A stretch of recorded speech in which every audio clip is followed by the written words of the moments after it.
Mail theft has become a pervasive and costly crime in Texas, affecting individuals, businesses, and financial institutions alike.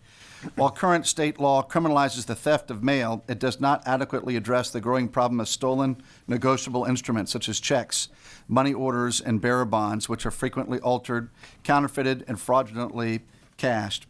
Criminals exploit gaps in the law to steal financial documents from mailboxes, leading to identity theft, financial losses, and significant disruptions for victims.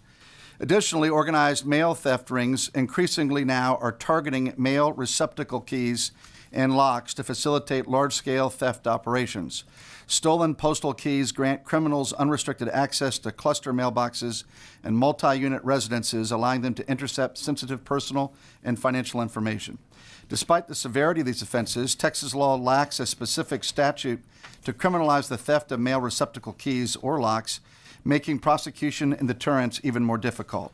Expanding the mail theft statute to include negotiable instruments and creating a specific offense for stealing mail receptacle keys or locks will strengthen protections for Texans against financial crimes and identity fraud. These reforms will reform law enforcement with the necessary tools to combat mail-related offenses and ensure that perpetrators are held accountable.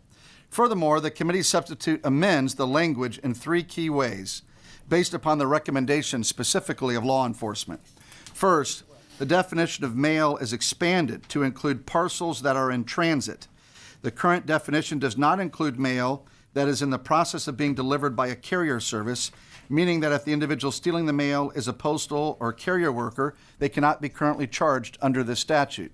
Second, the filed version requires that the person who commits the new offense of theft of mail receptacle, key, or lock must be the person who stole the key or lock.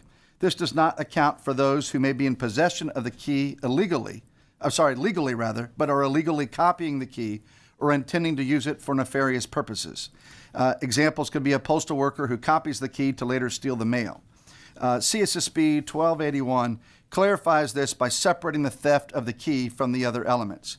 And lastly, 1281, the committee substitute, alters the punishment scale to state that the first offense under Section 31.201 will be a third-degree felony, while all subsequent offenses are second-degree.